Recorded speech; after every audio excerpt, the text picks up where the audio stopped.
انا انزلناہ فی لیلۃ مبارکہ، ہم نے اس قرآن کو مبارک رات میں اتارا۔ کوئی روک نہیں سکتا قرآن کی بات کو کہیں پھیلانے سے۔ اللہ کو جہاں پہنچانا ہے وہاں یہ پہنچ کے رہے گی۔ اللہ تعالیٰ کو جن کو سنانا ہے وہ سن کے رہیں گے۔ جو سنانے والے ہیں وہ نبیوں کے وارث ہیں۔ پہلے اللہ تعالیٰ نبیوں کو بھیجتے تھے اور نبی ان باتوں کو پہنچاتے تھے، اب وہی باتیں علماء کرام کے ذریعے سے پہنچائی جاتی ہیں۔ ہم نے اس قرآن کو مبارک رات میں اتارا۔ مبارک رات یعنی شب قدر، اس سے مراد کیا ہے؟ شب قدر۔ پورا قرآن شریف شب قدر میں اترا، ایک رات میں اترا، اور پھر 23 سال میں مسلسل وہ اس دنیا میں آیا۔ تو اللہ کہہ رہے ہیں کہ ہم نے اس قرآن کو مبارک رات میں اتارا۔ فیہا یفرق، اس میں جدا جدا احکام ہیں۔ کل امر حکیم، ہر حکم حکمت سے بھرا ہوا۔ ہر بات کیا ہے؟ حکمت سے بھری ہوئی۔ اللہ تعالیٰ نے یہ قرآن عمل اتنا آسان کر دیا، اتنا عام کر دیا کہ آج اس کی اہمیت ہمارے اندر وہ نہ رہی جو ہونی چاہیے۔ قرآن ہمارے اندر اتنا عام ہو چکا کہ اب ہم سمجھتے ہیں کہ یہ تو عام سی کتاب ہے، جیسے ہماری کتابیں ہوتی، حالانکہ یہ کسی انسان کی نہیں، یہ اللہ کی کتاب ہے۔ اس کو اللہ نے اوپر سے اتارا۔ 4 آسمانی کتاب، ان میں سب سے بڑا کلام قرآن اور سب سے بڑے نبی حضرت محمد صلی اللہ علیہ وسلم پر وہ اتارا۔ اللہ تعالیٰ نے اس قرآن کو نازل کیا مبارک رات میں، اس لیے مبارک رات اور مبارک کتاب، مبارک مہینہ، وہ مبارک مہینہ کون سا؟ رمضان کا مہینہ۔ اللہ کہہ رہے ہیں اس میں جدا جدا باتیں ہیں اور اس میں حکمت سے بھری ہوئی باتیں ہیں۔ امرا من عندنا، یہ ہمارے پاس سے نازل ہوئی ہے۔ اس کے جتنے احکام ہیں وہ ہمارے پاس سے ہو کر آئے ہیں۔ رحمتا من ربک، تیرے رب کی رحمت سے۔ انہ هو السمیع العلیم، بے شک وہ سننے والا ہے اور جاننے والا ہے۔ رب السماوات والارض، زمین آسمان کا رب ہے۔ وما بینہما، اور ان کے بیچ میں جو بھی کچھ ہے سب کا وہ رب ہے۔ ان کنتم موقنین، اگر تم کو یقین ہو، لا الہ الا ہو، اس کے سوا کوئی معبود نہیں۔ یحیی، زندہ بھی وہی کرتا ہے، ویمیت، موت بھی وہی دیتا ہے۔ زندگی موت دونوں چیزیں جو بڑی بڑی ہیں دنیا میں ہمیں کس نے بھیجا؟ اسی اللہ نے۔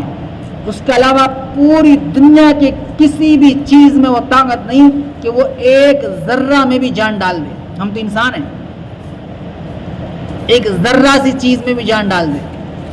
اللہ تعالیٰ نے مچھر بنایا، مچھر کو ہی دیکھو، اس کے اندر ساری چیزیں جو ہمارے اندر ہیں، کھوپڑا بھی ہے، اس کے اندر ناک بھی ہے، کان بھی ہے، وہ زبان بھی ہے، اس کو اللہ تعالیٰ نے سونگھنے کی طاقت بھی دی، اس کو آنکھیں بھی دی ہیں اللہ تعالیٰ نے، اس کو جو ہے کسی چیز کو جیسے ہم پانی کھینچ لیتے ہیں اس کو کھینچنے کی طاقت بھی دی ہے۔ ایک چھوٹا سا اس کا جو ہے پائپ سا بنا ہوا، اس کو گاڑتا ہے، پھر خون کو کھینچ لیتا ہے اوپر۔ اس کو جو خوراک ہے کھانی ہے وہی کھائے گا، کسی گھاس پہ بیٹھ جائے گا تو نہیں کھائے گا، اس کا نہیں چوسے گا وہ عرق، اور کسی انسان کے اوپر بیٹھ گیا تو خون چوس لے گا آرام سے، کیونکہ اس کی خوراک ہے وہ۔ ایسی مکھی ہے، اس کے اندر کتنی صفات اللہ تعالیٰ نے بنائی۔ چھوٹی سی مکھی میں سب کچھ، اس کا پیٹ کا ہاضمہ بھی ہے، اس کی خوراک چھوٹی بنائی اللہ تعالیٰ نے۔ اس سے بھی چھوٹی چونٹی کو دیکھ لو، چونٹی کا دماغ کتنا تیز ہوتا ہے، اور میٹھی چیز پہ بہت جلدی پہنچ جائے گی، اور لائن سے پہنچیں گی، لائن سے لائن لگا دیں گی۔ کہاں سے خوشبو آئی ان کو؟ کس نے ٹیلی فون کرا؟ کس نے بتایا؟ اللہ تعالیٰ نے کیسا دماغ پہلے سے فٹ کر رکھا ہے، اتنی اس کے دماغ کے اندر اتنی طاقت ہے، وہ سون کے اندازہ لگا لیتے ہیں۔ تو بہرحال اللہ کی بنائی ہوئی کسی بھی چیز میں غور کرو، غور کرنا بھی ذکر ہے۔ اللہ کا ذکر اللہ کو زیادہ پسند ہے۔ اللہ کہتا تم میرا ذکر کرو، میں تمہارا ذکر آسمانوں میں کروں گا۔ اور ذکر 2 طرح سے ہوتا ہے، ایک ذکر قلبی ہوتا ہے، ایک ذکر لسانی ہوتا ہے۔ ذکر لسانی یہ ہے جیسے ہم کر رہے ہیں، ابھی میں بول رہا ہوں، یہ میرا ذکر لسانی ہے۔ اور ایک ہے ذکر قلبی، دل سے اللہ کو یاد کرنا، اللہ کی باتوں کو سوچنا، اللہ کی باتوں کو دیکھ کے ان میں غور کرنا کہ اللہ تعالیٰ نے یہ چیز کیسی بنائی۔ فرمایا جو یہ ذکر قلبی ہے نا، یہ ذکر لسانی سے بڑا ہے۔ اس لیے مختصراً اپنے وقت کو ذکر میں لگاؤ. جس کو 4 چیزیں مل گئی, دنیا آخرت کی نعمتیں مل گئی, دنیا بھی مل گئی اس کو, آخرت بھی مل گئی. 4 چیزیں: ذکر کرنے والی زبان, شکر کرنے والا دل,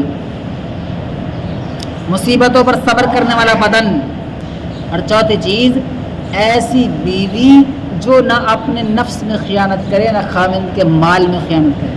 اللہ فرما رہے لا الہ الا ہو, اس کے سوا کوئی معبود نہیں. یحیی, وہ زندہ کرتا ہے, وہ یمیت, وہ مارتا بھی ہے. ربکم و رب آبائکم الاولین, تمہارے رب تمہارے باپ دادوں کا رب, سب کا رب وہی ہے.